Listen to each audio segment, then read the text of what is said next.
All right, so welcome to my guests. So this is Tim Houston, Walsh Kunkel, Asher Herzog, and this is Baltimore Improvised. The idea of this is kind of to put a spotlight on some of the people in the Baltimore improvised music scene that I personally like. I think it's kind of an underrepresented, I guess, demographic as far as in Baltimore. And so I kind of wanted to put together something that would showcase the people who play this music because it's pretty sick. Yeah. And so I put together a few questions. I just wanted to ask them some things so that you could get to know people. So I'm going to start with the first question. So are you guys Baltimore natives?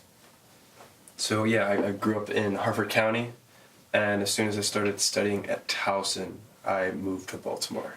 I was born in Baltimore, moved out to the county, I guess, around elementary school age, and then moved back in. I was born in the county. I still live there now, but went to school at Towson, so around the Baltimore area a lot there, and I'm there basically every day now. So you live in the county. Do you guys live in the city? Yeah. Yeah, I live in Hamden. Okay, Yeah, I just bought a house in Laurelville. Yeah. So since you guys have moved into the city, has it changed kind of your music making, since you've been there? Oh, absolutely. I mean, just the fact that there's an abundance of music, and not even just improvised music, any types of music. You can make it like a field trip every night just to go out and check these things, close home base, or just go right back and do it again the next day. So that has absolutely affected my musical process for being able to kind of intake information quickly. For me, I've been living in the city, but really getting to experience it.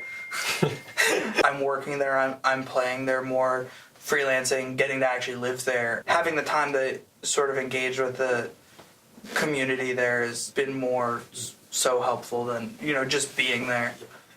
And so as somebody who lives in the county, do you find it difficult to get out to the city more often?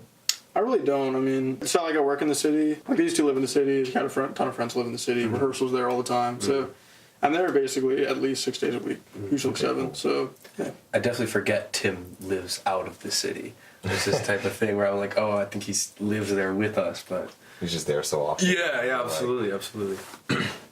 So obviously we're all here because we just played some music, mm-hmm. and there was some improvisation. So what drew you to this sort of music? Honestly, I had a friend in high school who kind of got me into this type of thing, or at least exposed me to it. Bass player Michael Formanek, huge in the improvised, creative music scene. I was friends with his son. He brought me one time to this event, Out of Your Head, that Matt Frizzell and Adam Hopkins put together. I went to the show, and I was kind of I don't know what the hell is going on, but I really liked it. I was really interested in it, and I didn't really get it. So I really owe a lot to Peter for bringing me out to that. He knew I liked music, metal, punk type stuff, and he was like, hey, you should check this out. He really was sort of the first impression, and I got to get exposed to that really, really early on. Yeah. I mean, yeah, for me, it was I've always been interested in writing music and the kind of inner workings of how music does its thing. And Zach McKinney, Towson saxophonist, alumni at this point, he brought me to the Wind-Up Space for a show that another saxophone alumni, Liam Hurlbutt, did, and I was completely blown away. I mean, I was kind of on the edge, I was I can kind of see myself going to this space. But when he brought me there and was yes, these are all people from Towson, this is what we're doing at Towson, I was okay, I'm in. Shortly thereafter, I just started playing that type of music, going out, checking out that type of music, hanging with these guys, doing that type of music. So it kind of quickly all the pieces were put together that's something I want to do. So I started playing music as a worship band musician. The whole deal with that was trying to create moments. Yeah. I've always been interested in that, how to create events and in music. So I was improvising with my friends in high school, not in the jazz idiom per se, but yeah. Improvising, doing the worship music thing. So once I went to Towson, it was almost like a weirdly similar in a way. So I just kind of like grabbed onto it. I don't know if there was like a turning point or anything. Who are some other artists who have kind of like helped cultivate your understanding of what this is? Well, Anthony Pearce again. Dave Ballou. Tim Burton came to Towson at one point, and that was Killer. that was a big moment also. Bill Frisell. Big time. Yeah, I'd say that's my main people. For me, a lot of the residency artists at Towson University cracked open that code for me. When they would come through, is that they made a living doing that. I mean, that's just what they did. They were completely just immersed in that thing. Seeing that and seeing the way that they worked that, seeing the way they brought in other musicians play, that was very, very inspiring. They would be up in the front of the classroom saying, "Hey, well, I don't know what I'm doing." So that was like, yes. For me, it was like a total moment. I was like, "Oh, no one knows what they're doing. Great, so you just have to do it." And that's kind of the magic when it comes to this music, because it's not part-based, it's not idiomatic. You know, I mean, it can be, obviously, right? You can have all those things. The thing is, you can have all those things, you can take all those things away. That's why I think that's very much so my way. So, but yeah, a lot of the residency artists. Bill Frisell's also a primary influence in me. Dude does a lot. All those guys too. Tim Burton, I mentioned like Mike Formanek. Frank Russo is, studying under him was great. Not only like becoming a better drummer, but just like, his approach was very like humble and giving, and getting to see him play. Like, he's been doing it for however long and still loves doing it every day, which is, amazing. Adam Hopkins, Matt Frizzell, Jarrett Gilgore. What really inspired me was a lot of people that weren't necessarily my heroes, like top end heroes, but just for people that were like doing it were really inspiring, that were, not that much older than me. So I know personally, I had some obstacles getting into this music, like figuring out what do I play, how do you even approach this? Were there any obstacles for you guys when you were like first getting into it? Yeah, I remember we did an improv ensemble where I think you and I were both in it, right? One of the first times. And so as a guitarist working with electronics, how do you incorporate that in a natural sense without it being too far out or kind of meaningless, or like then getting to the point of actually using the guitar for the sake of the guitar? There's that balance. That was a huge thing for me. So other than that, I never had like a mental challenge where I had to like get myself to like the music. Like, I always enjoyed that element of it because it was very meditative. And I mean, maybe I was working on these very hard, challenging pieces, but that was totally a zone where I could hit it. And honestly, the thing that's made it better is just the collective experiences that I've gained musically and through life, So where, I guess with that type of music, you gotta learn where to put your foot down and then where to sit back, Right. It's a balance. It's a balance. For me, it was like getting over the thought of like sounding cliche, playing into roles, not that you always have to take those roles, but I think what Walsh was saying earlier, it's like you can choose to step into these things, you can choose to step out of these things, right. But you don't always have to be, you don't have to play like outside. Exactly. I'm gonna play outside. Yeah, it's definitely really easy to get like caught up in that kind of mental mind game of like, should I be doing this or right, do I have to be the saxophone man, or can I just kind of like lay back and like be a part of this whole big thing that's going on? Right, yeah. Yeah, that's the art. Was there anything for you, like as far as obstacles or? I don't know. I mean, it's kind of like silly, but it's almost like hard to remember, like, because I feel like when you start improvising, you're like, oh, I sound like this, and I don't want to sound like this. So you go over here, and you like there's all this time trying to like, I want to sound like this because this is the opposite of what I sound like, or I hate this thing about what I do, so I'm gonna go over here. And then you get there, and that just feels like you're yeah, exactly. So you just keep going to this other thing. I don't know, I've kind of had feelings before where I've kind of noticed that that's happening. I'm like, well, I can just play the guitar. I like the idea of thinking of homeostasis as like a moving thing, like especially within improvising, it's like that special spot. It's not like, cool, I'm there and we're gonna stay here and it's done, That thing is always moving. By the time you get there, it's like pretty meaningless, Yeah. So I think you just need to do it for enough time to realize that. Yeah. At the end of the day, experience helps. Like, the teachers at Towson would always put it as simple as they possibly could. I feel like they'd be like, You can play what everyone else is playing. You can not play what everyone else is playing, or you can not play. I was like, yeah, you're right. Like that's really the bottom line. Like it's Finding just, out when not to play. Too. There's no rules at all. Yeah. You know how your instrument works because you've studied it. Absolutely. But you also can't really run away from that. So how do you go about practicing something like this?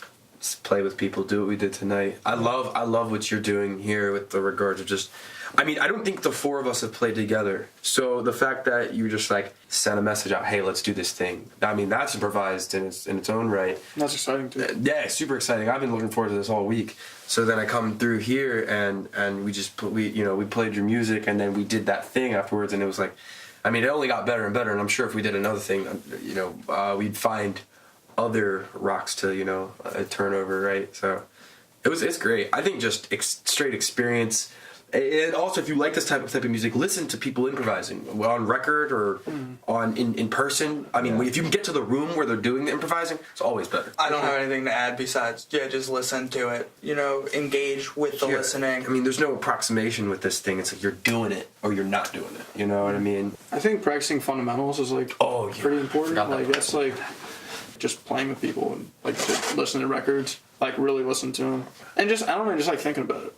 Like in the same way that you would like visualize like taking like free throws, you can just think about like probability clouds of music and what would this be like if I flipped on its head or whatever, All right, one last question. So I know, like personally for my students, if I'm gonna introduce something like this, I'm not gonna call it like, let's free improvise, like they're not gonna understand that concept, but I might have them just like play something, like, hey, come in and just play.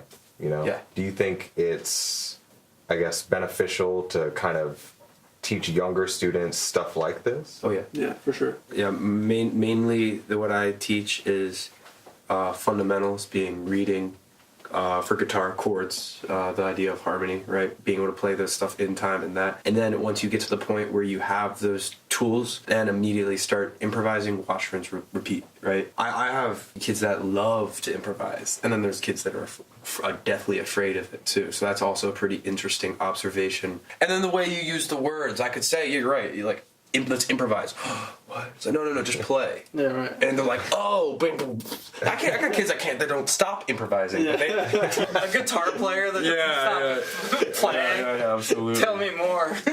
Absolutely. Yeah, I do the same thing. Like I teach like fundamental sight reading and then I just stress like composition and improvisation Fundamentals.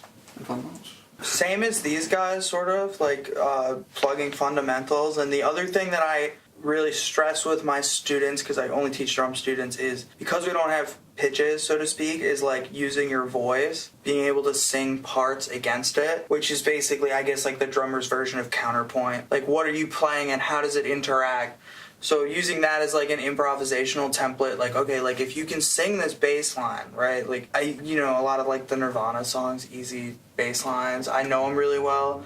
Like get them to sing it and come up with patterns off that. So not free improvisation, but like sort of getting this like, what are you hearing? How do you create something that's not that, but sort of complementary or adjacent to it? So I guess not like free improvisation so much, but like definitely how to improvise. I think it all comes down to like, can you hear things? Because there are a lot of people that can play like no one's business. We all are studied musicians, but there's plenty of amazing improvisers that aren't studied musicians. They just listen and they're really sensitive to that type of thing. And that's to me more important than knowing what something is. Yeah, I'll totally cap off my thoughts with like it's an absolute language. What we're doing here is we're conversing. Sometimes, as we were just doing, right, talking on top of talking, allowing people to breathe, adding to people's statements, saying the same thing people said just in a different way. I mean, we all have our own ideas. They all should be respected, and they all need to be developed as well. So hearing what other people have to say, getting into, and you can always work on your vocabulary, so to speak. You could always have substitutions for with bigger, better words, so to speak. But it's really just how you use it, and also the way you use it, like their dialect, their tone of voice, instrumental tone of voice, like all those things come into play. For me, at least, that's kind of my approach with it, and that's why it goes back to the students. That's why I explain to the students. It's just conversation. Yeah. We're just talking here, but you're not using your mouth. Unless you're using Sure, your mouth. sing. Yeah, I'll say Zach saxophone. You're using your mouth. Yeah, that's true. Unless you Right. play one of them real instruments. Well, thank you guys. Dude, thank you. yeah, Thank thanks, you. Much Yeah. appreciated. I appreciate you guys coming out. I appreciate you, doing this. It was a lot of fun.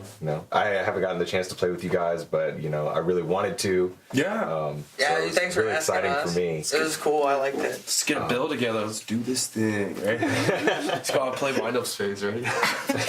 So once again, Tim Houston, Walsh Kunkel, Asher Herzog. You can find you guys on. I know you can find you on Instagram. Instagram, yeah.